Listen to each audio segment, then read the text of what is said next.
Hey everyone, Mr. Ellard here to talk to you about Unit 1.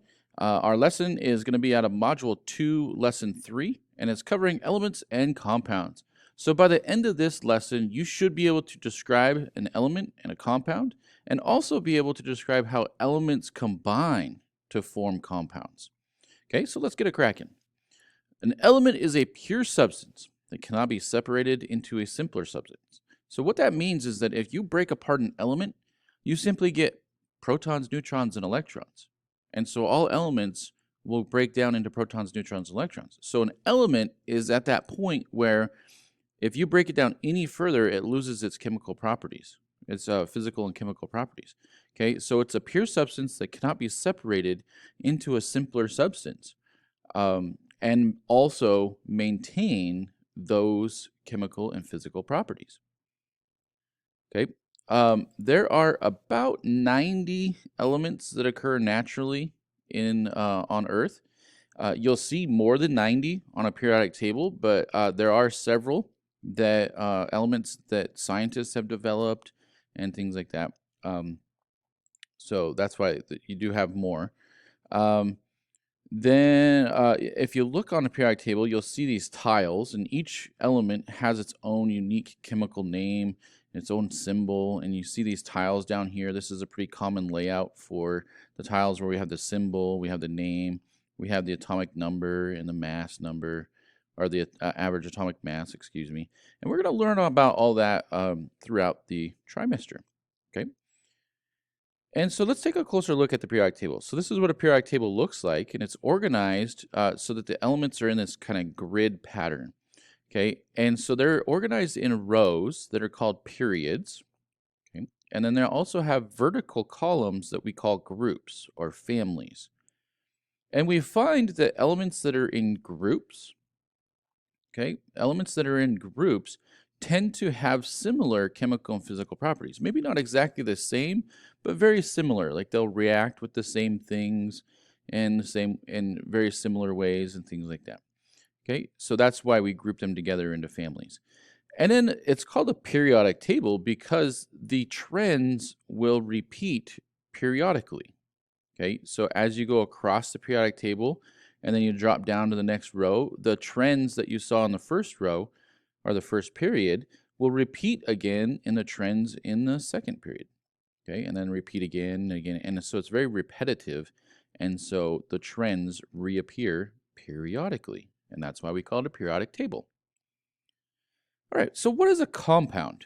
A compound is made of two or more different elements that are combined together, and they combine together in a fixed whole number ratio.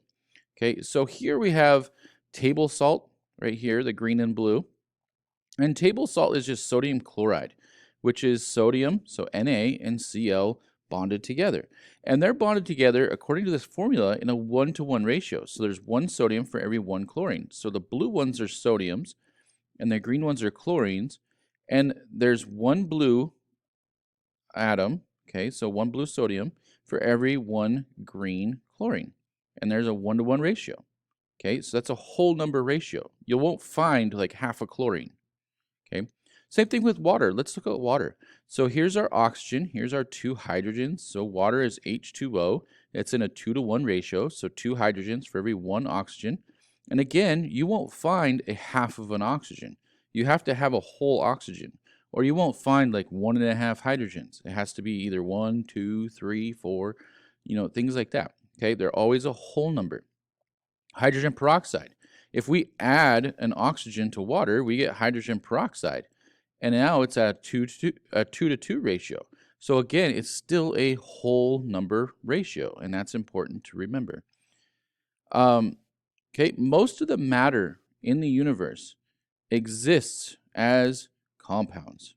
Okay, so most of the matter in the universe actually bonds together and forms some sort of a compound. Some of them are very simple, like water.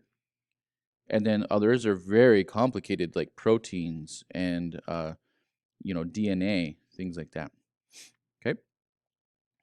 So unlike elements, compounds can actually be broken down into simpler substances. So they can be broken down into other compounds, or they can be broken down into their elements.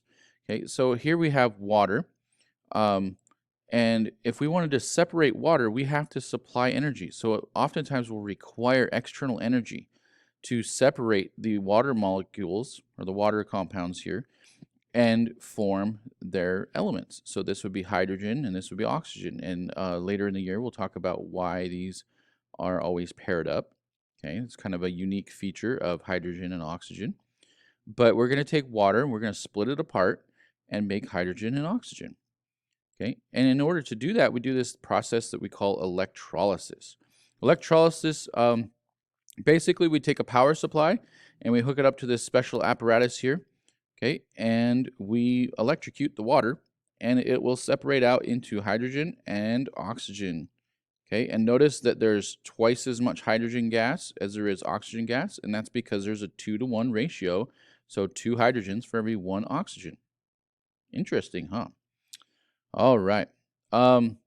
So the properties of a compound are different from their elements, right? So if we take this example of water breaking into its elements of hydrogen and oxygen, well, we know water, we drink water. Okay, water is pretty safe. We swim in it, we drink it, and we need it for life, right? It supports life. Okay.